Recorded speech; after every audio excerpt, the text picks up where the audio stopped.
All right, from Germany, live. Mo, what's happening? Hi guys, I'm fine. Very excited to talk about some football. Well, Nice usually you say that in Germany and you're talking soccer. Yeah, but we don't do that. Not here. No. What time is it there? It's 6:30 p.m. Wow. Nice. Just so late. Just getting ready for dinner, or just had dinner? Or about to head to the gym. No, haven't had dinner yet.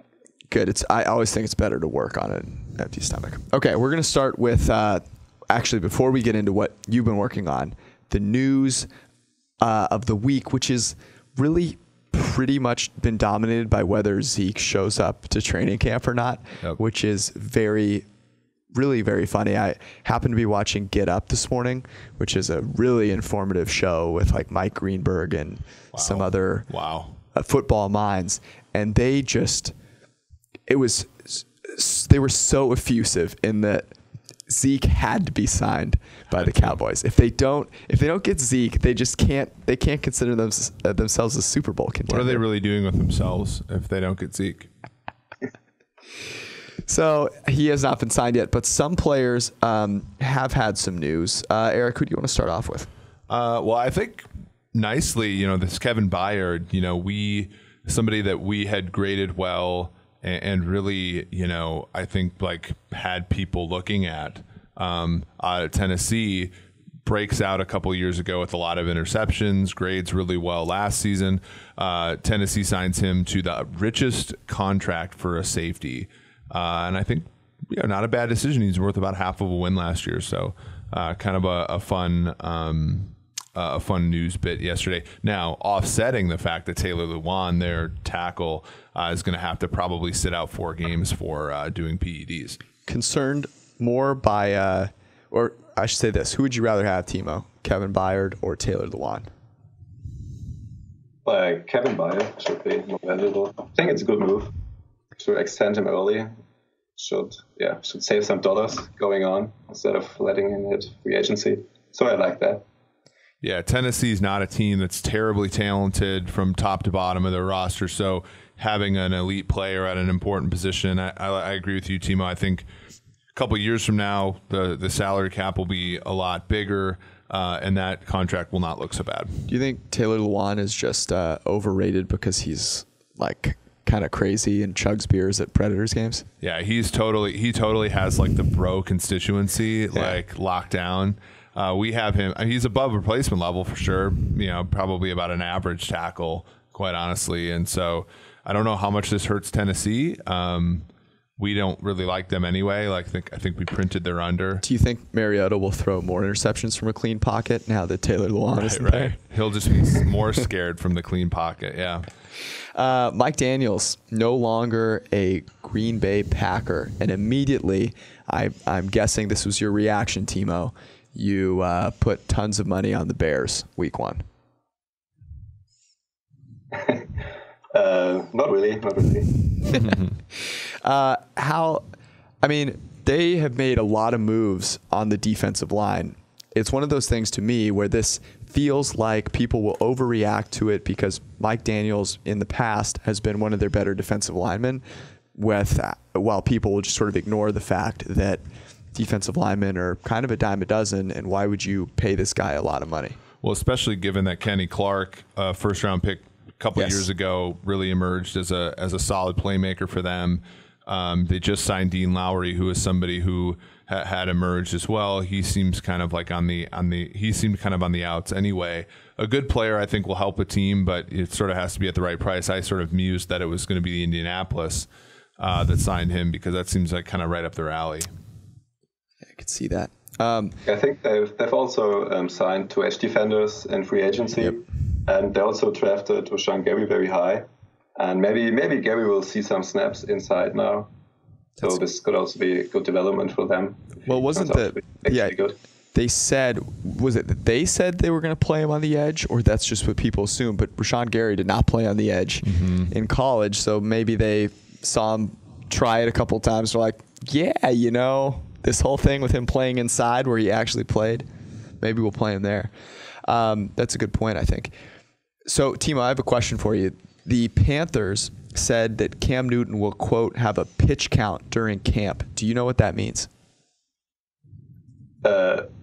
His touches will be limited, or so do you know that because of like where that comes from in baseball, or you just were able to figure it out because you're an intelligent human being? I figured it out from the context. I always wonder, like, baseball terms are like turns of phrase are sort of ubiquitous here, which is just sad because baseball sucks as a sport. So I always wonder if anyone else in the world bothers to care about it.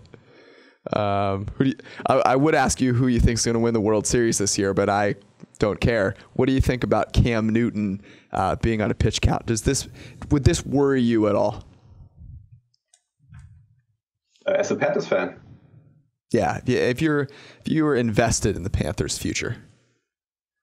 Not really. I don't think that Cam relies on training camp touches and reps.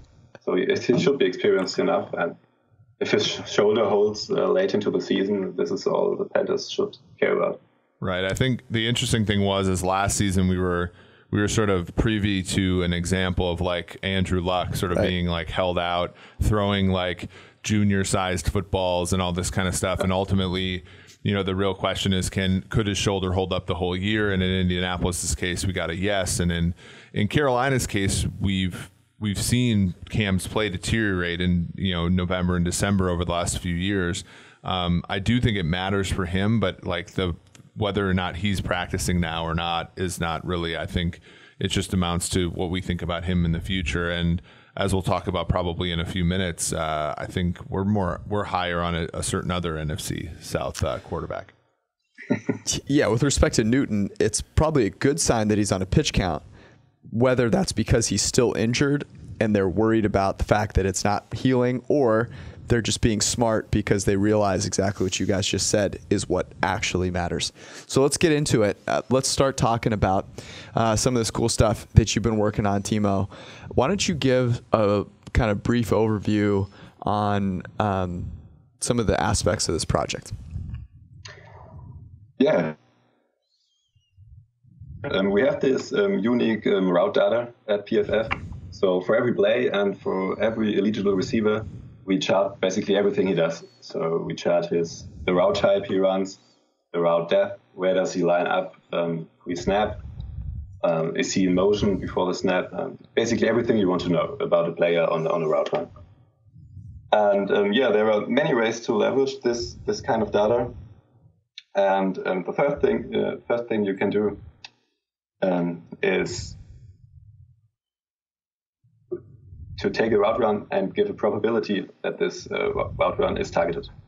So you can say, okay, when this outside receiver runs a post route, and there are 4 other routes run by the same team, and then this route is targeted like 60%, 16% of the time, stuff like this. And and the main feature for this is basically route depth. So we can illustrate this very easily. When we look at all routes across the NFL, routes run 10 yards or deeper and 9 yards or shorter are basically split 50-50. So 50% of the routes in the NFL are 10 yards or deeper, 50% are 9 yards or shorter. But if we look at targets, we see that only 38% of all targets are 10 yards or deeper, and 62% of all targets are 9 yards or shorter. So we see that deeper routes are targeted less often, and shorter routes are targeted more often. That's like the main feature when predicting the probability that a route run is targeted. And what we also can do, and this is the most interesting stuff, I think, is for targeted routes, so for targets, we also chart the location, where's the receiver targeted. But we can use this to predict where a non-targeted route would be targeted, or was supposed to be targeted if it came open during the session. So basically based on the depth of the route, based on the route type, based on the element, based on the where the receiver lines up pre-snap, we can predict where the target would have been. And using this data, we can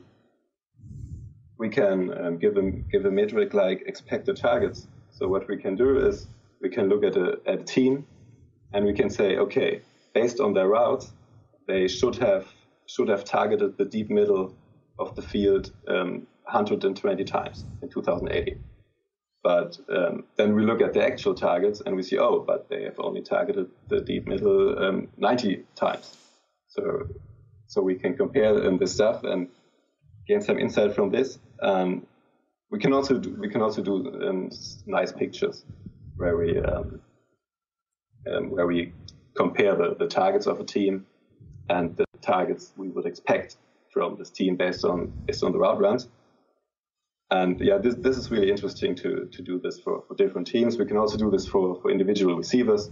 So we can say, okay, this receiver's ran a lot of routes down the right sideline. He should have gained 50 targets there, but he gained only 30 targets. So maybe the team should think about not letting him run so many routes down there. There's so many possibilities that it's almost like tough to figure out where to start, because you can jump in many different places. The individual player, the team, the coaching component, the quarterbacking component. So maybe that's a good place to start. I mean, even the evolution of the league component, right. Like how have we become, more, is the targeting of routes becoming less, is ADOT decreasing while we're still running the same routes? Are quarterbacks choosing to throw to the shorter routes, or are players running shorter routes as a result of the evolution of the league?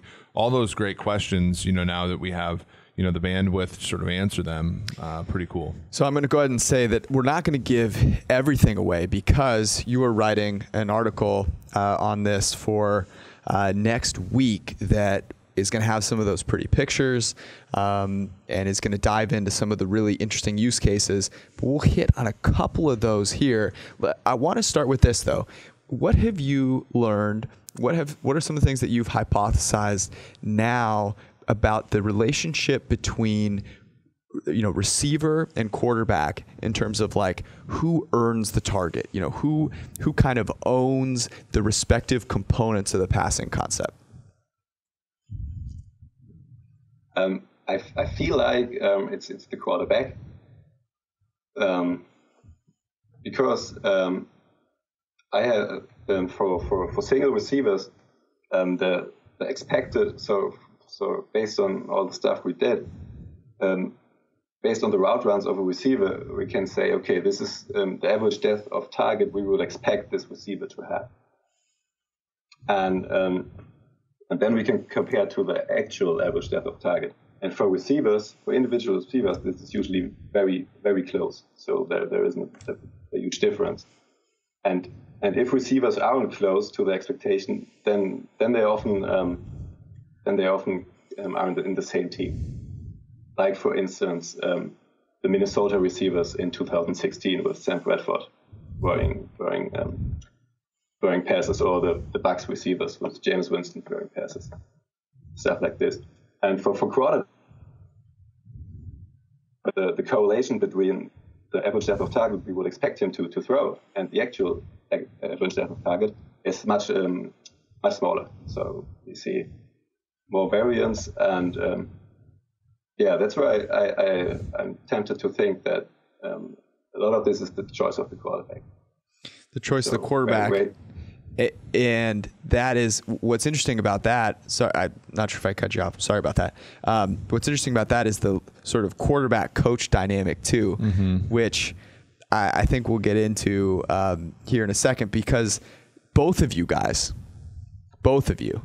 have decided to co-pilot the Tampa Bay Bucs bandwagon this season. So do I need to go hide behind a screen while you guys talk about the potential? What does it mean? What do we know about sort of the things that Bruce Arians has done, the things that Jameis Winston has done from a concept and then a target perspective? Well, I mean, the key part, go ahead, Timo, but the key part for me is just that Jameis Winston has the statistical profile that all the good quarterbacks under Bruce Arians had, which is, positively graded throw rates, high average depth of target, and like, to me, that you look back at Carson Palmer, you look back at Andrew Luck as a rookie, you look back at Big Ben, like it's all the same signature there. And it's not that Jameis and you look at Tampa Bay's offense, you look at like adjusting for weather and opponent and all that kind of stuff. Their expected points added as a passing game has historically been a top 10 unit, a unit that we have always looked at our data and said, why the hell is this not translating into wins on the field? And you take in Arians, who took an Arizona team with Blaine Gabbert and Drew Stanton to 8-8 without David Johnson and with tons of injuries on a defense. I mean, to me, and Moo's going to give him a lot smarter of an answer here based upon the sort of the configurations of the routes and things like that. But to me, like those things, I know Tampa Bay's got a tough schedule, but those things just scream for a team that'll exceed expectations. Yeah, I think that's a very reasonable answer. And what stood out to me when looking at the route data, what I wasn't aware of this is that while Jameis Winston has the highest average depth of target among all quarterbacks since joining the league, but looking at the routes that the Bucs ran, he should actually be average. So he has a lower expected average depth of target than Joe Flacco, but his actual average depth of target is actually 3 yards higher. So yeah, there's a huge discrepancy between the routes that the Bucs ran and the targets that Jameis Winston liked to throw. So they've run a lot of short routes into the flat, short crossing routes with Humphreys and Braid and Howard. When a lot of short routes, and Jameis Winston just didn't care. He just wanted to throw it deep to Evans, Godwin, Jackson, and if you look at Carson Palmer from 2015 to 2014 to 2016, he also had a very high average depth of target, but this depth of target fits perfectly to the routes that the Cardinals run. So, for instance, when I look at the percentage of targets that a team throws at the deep middle, I sorted all teams from 2014 on, and the highest team is 2016 Bucs, second highest team 2017 Bucs, third highest team 2018 Bucs, and it goes on like this. And then I looked at the teams which ran their routes the most at the deep middle, and then first team 2015 Cardinals, second team 2016 Cardinals, third team 2017 Cardinals. So Jameis Winston is an outlier when it comes to targeting the area 10 yards down the field or more, and Bruce Arians is an outlier when it comes to running routes there. And I think this could help, because this is how I envision what goes on in Jamie's mind when he drops back. He's like, okay,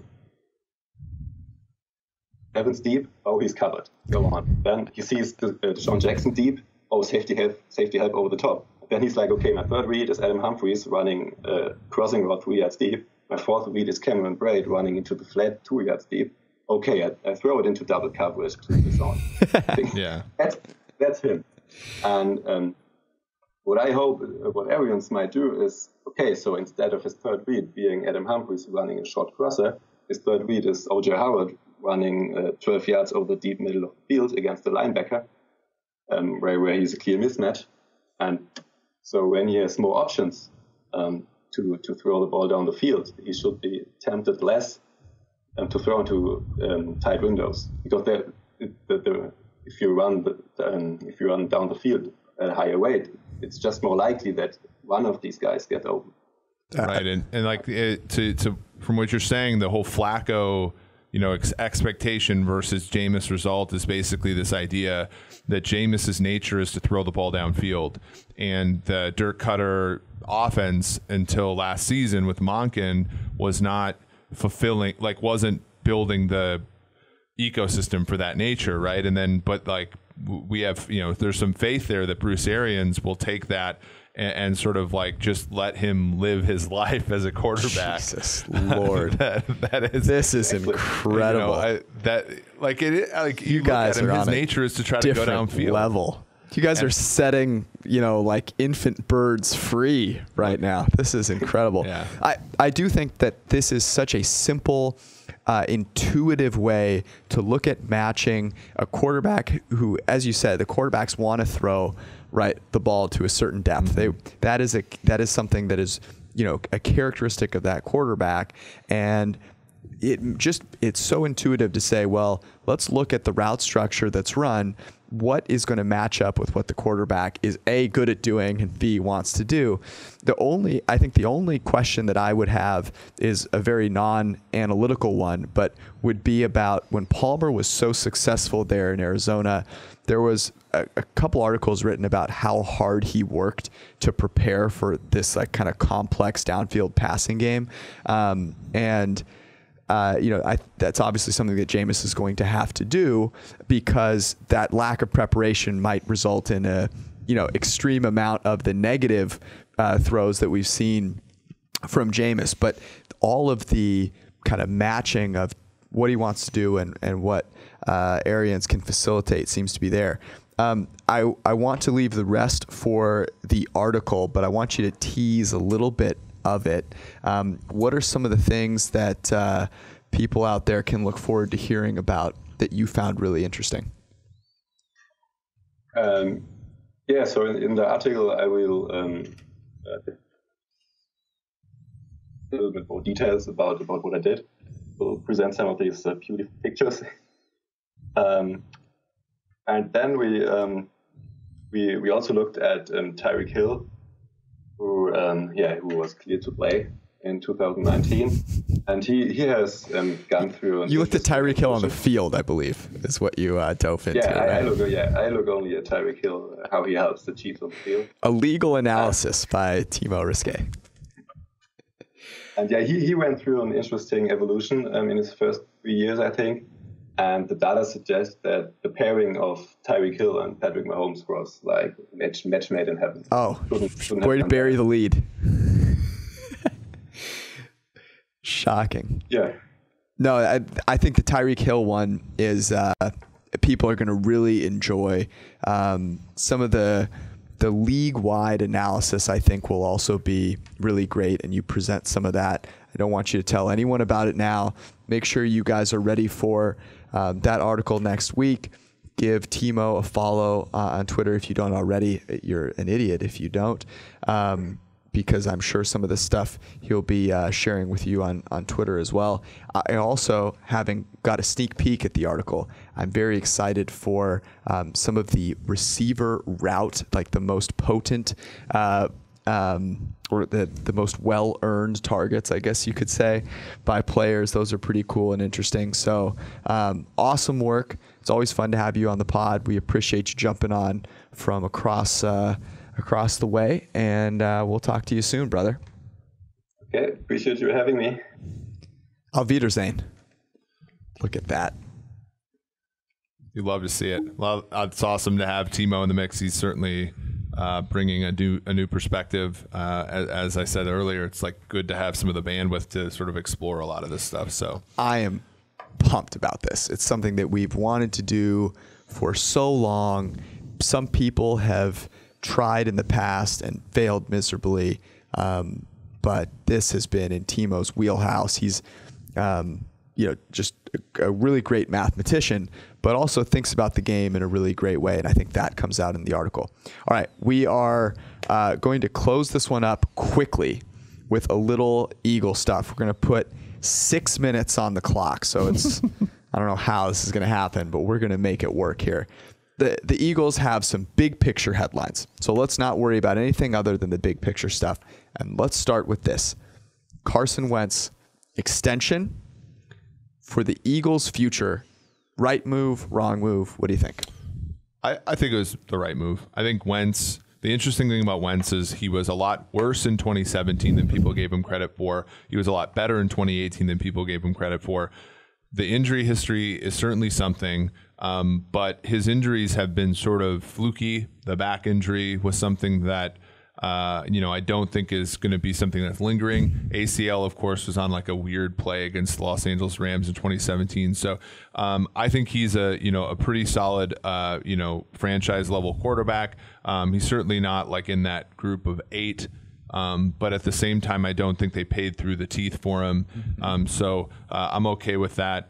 Certainly better for them to do this than to like pay in Nick Foles and trade Wentz. I think, it's just sort of would have been a very speculative move because, one of the things I want to talk about broadly is last season they were better. They were 16th in EPA, but they were 10th in the games that Foles started. Weirdly, though, they were 13th in passing EPA, but 16th in the games that Foles started. It was the running game. They were 6th in rushing EPA in the games that Foles started in the regular season, 18th otherwise. So again, one of those things where we attribute a lot of the negativity last season for the Eagles coming off of a Super Bowl to Carson Wentz, but in reality, it's things that he can't necessarily control. Their defense was 10th in EPA allowed per play, which was a downturn from 4th in 2017.